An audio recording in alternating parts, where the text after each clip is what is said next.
एक साल बीत चुका था। ढोलकपुर वापस शांत था। गांव के लोग फिर से खुशी से जीने लगे थे। हर पूर्णिमा को लोग एक दिया जलाकर ठुन ठुन ठुन साहुर को याद करते थे। पर एक रात कुछ ऐसा हुआ जो फिर से सब कुछ बदल के रख दिया। लाशें फिर से मिलने लगी। हर 2 दिन बाद किसी न किसी के घर के सामने एक कटी हुई लाश पड़ी होती।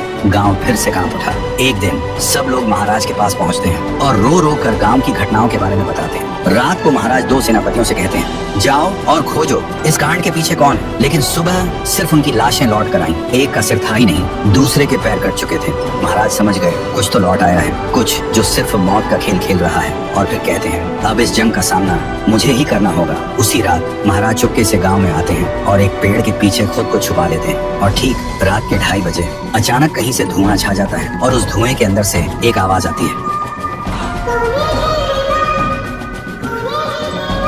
और फिर धुएं के बीच से निकलती है एक गुड़िया, गोल आंखें, एक बेजान सी मुस्कान, लेकिन चेहरा मौत का पैगाम। वो गुड़िया एक घर के गेट तक जाती है और बच्चों जैसा एक गाना गाने लगती है। उसके गाने की आवाज सुनकर एक आदमी बाहर आता है और अगले ही पल वो गुड़िया उसका सिर चबा जाती है। वो आदमी तड़प तड़प के वहीं जमीन पर गिर जाता है। महाराज सब कुछ देखते हैं, उनकी आंखें भर जाती हैं। उन्हें समझ आ जाता है इसके सामने जाना मतलब खुद का अंत लिखना है। अगली सुबह गांव के लोग इकट्ठा होते हैं। महाराज कहते हैं, ये पिछले भूत से भी ज्यादा डरावनी है। इसे सिर्फ वही हरा सकता है जो मौत को पहले ही हरा चुका है। और फिर एक पूर्णिमा की रात सब लोग दिया जलाकर पुकारते हैं, आप वापस आइए, आपके बिना ये गांव जिंदा तो है पर जीने जैसा नहीं। तभी एक आवाज गूंजती है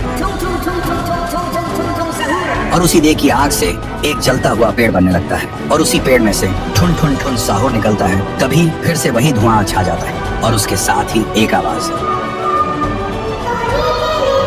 सब लोग घुटनों के बल गिर जाते हैं और कांपती आवाज में बोलते हैं, हमें बचाइए, वो आ गई है। ठुन ठुन ठुन साहुर एक जोरदार जंप करता है और सीधा उस धुएं में घुस जाता है और शुरू होती है एक आखिरी जंग ठुन ठुन ठुन साहुर और गुड़िया की। जमीन कांपने लगती है, आसमान से बिजली गिरती है और जब धुआं हटता है तो दिखाई देता है गुड़िया बिखर चुकी थी। हाथ अलग, सिर अलग, पैर अलग। और तब से गांव में फिर से एक नई सुबह हुई। महाराज मुस्कुराए, गांव वाले जीने लगे और उस दिन के बाद ठुन ठुन ठुन साहुर सिर्फ एक भूत नहीं रहा, गांव का रक्षक बन गया। लेकिन उसी रात कुछ ऐसा हुआ जो किसी को भी पता नहीं चला। गुड़िया का सिर, हाथ, पैर अपने आप जुड़ने लगे थे और फिर वो वहां से चली गई। तो दोस्तों, अगर आप देखना चाहते हैं पीहू वर्सेस गुड़िया तो इस वीडियो को